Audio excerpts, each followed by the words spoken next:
how do you grade a road or a walkway?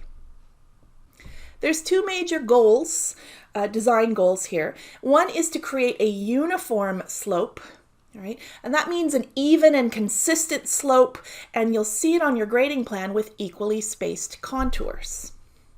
The other major goal is to drain that road or walkway properly, get water to shed off of it, and we'll talk about that in another video.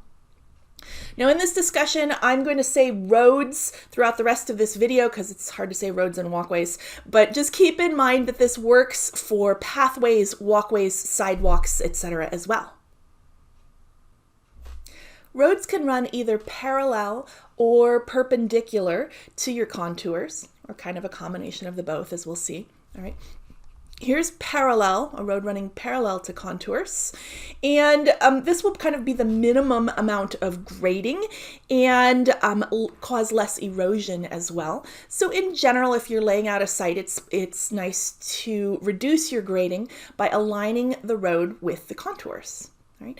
But we can't always do that, and sometimes we have to run perpendicular to the contours, and this is what that's going to look like. Right? So here's an example of a road that's been graded mostly parallel, although it does cross a couple of contours, right? Mostly parallel to the contours. And in this example, we're using a combination cut and fill grading solution. So any individual section through this road is going to look kind of like this. All right, we've got the road bed here, we've got some cut on the uphill side and some fill on the downhill side. On the grading plan, it's going to look like this. We'll have any individual contour. I'm going to pick contour 7 here.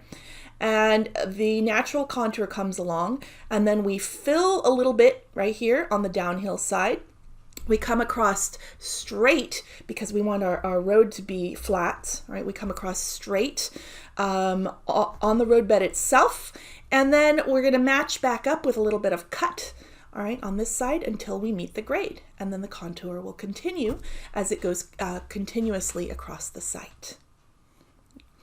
Notice here that the contours on our road bed, all right, are evenly spaced. All right, that's going to give us a uniform and continuous slope. Here's a little sketch, a three-dimensional sketch of that roadway being built with cut and fill. Now, it took me a little time to really figure out what was going on here. It turns out that these lines right here, these are not contours, all right? These are the places where we are perhaps cutting sections through the hill. The contours would go more this direction, all right? So here's our road bed, and on the downhill side of this section that we're cutting through, on the downhill side we're adding some fill, and on the uphill side we are cutting away in order to meet the grade uphill.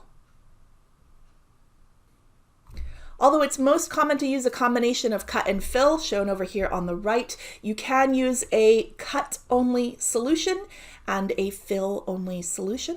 All right, you'll get a longer bank, a higher bank for both of these solutions. Here's an example of a roadway that is running perpendicular to the contours. All right, in this case, the contours are kind of going in this up and down direction, and the road bed is coming down in this way. All right. And conceptually, it kind of looks like it's stepping down the road. All right, in reality, of course, that will smooth out. And your job is to equally space those contours so that you can create that uniform slope.